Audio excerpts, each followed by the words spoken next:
भगवान जगन्नाथ जी 15 दिनों के लिए बीमार क्यों हो जाते हैं? हर साल ज्येष्ठ पूर्णिमा के दिन पुरी में एक अद्भुत उत्सव मनाया जाता है, स्नान पूर्णिमा। इस दिन ब्रह्मांड के नाथ भगवान जगन्नाथ अपने बड़े भाई बलभद्र और बहन सुभद्रा के साथ पवित्र जल से स्नान करते हैं। यह एक अलौकिक दृश्य होता है जहां भक्तों की आस्था उमड़ पड़ती है। पर इस आनंद के बाद एक ऐसा रहस्य आता है जो हर भक्त को भावुक कर देता है। मान्यता है कि इस अत्यधिक स्नान के कारण भगवान और उनके भाई बहन बीमार पड़ जाते हैं, उन्हें तेज बुखार आ जाता है और अगले 15 दिनों के लिए ये तीनों मूर्तियां भक्तों की आंखों से ओझल हो जाती हैं। मंदिर के पट बंद हो जाते हैं। इस काल को अनासर काल कहते हैं। पर भगवान क्यों बीमार पड़ते हैं, इसके पीछे एक हृदय विदारक कथा है। माधव दास कहते हैं, प्रभु आप मेरी सेवा कर रहे हैं, पर आप मुझे इस पीड़ा से मुक्त क्यों नहीं कर देते? एक पल में मेरी बीमारी ठीक कर सकते हैं आप।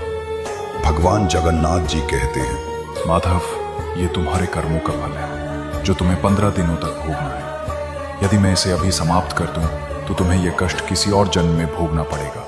मैं तुम्हें इस कष्ट से मुक्त नहीं कर सकता, पर मैं इसे स्वयं भोग सकता हूँ। और उस दिन से माधव दास की बची हुई 15 दिनों की बीमारी की पीड़ा भगवान जगन्नाथ ने स्वयं अपने ऊपर ले ली। यह उनके भक्तों के प्रति असीम प्रेम और त्याग का प्रमाण था। इसीलिए हर साल स्नान पूर्णिमा के बाद भगवान जगन्नाथ अपने भक्तों के कष्टों को अपने ऊपर लेकर 15 दिनों के लिए ज्वर लीला में लीन हो जाते हैं। इस दौरान मंदिर के मुख्य पट बंद रहते हैं। केवल उनके निजी सेवक दैत्यगण ही उनकी सेवा करते हैं। उन्हें आयुर्वेदिक उपचार दिया जाता है, उनका आराम सुनिश्चित किया जाता है। यह समय मूर्तियों के रंग रोगन और मरम्मत का भी होता है। उन्हें रथ यात्रा के लिए तैयार किया जाता है। यह भगवान के मानवीय स्वरूप को दर्शाता है जो अपने भक्तों के लिए दर्द भी सहते हैं। 15 दिनों के इस एकांत और उपचार के बाद भगवान जगन्नाथ पूर्णतः स्वस्थ होकर एक नए युवा रूप में दर्शन देते हैं। इसे नव यौवन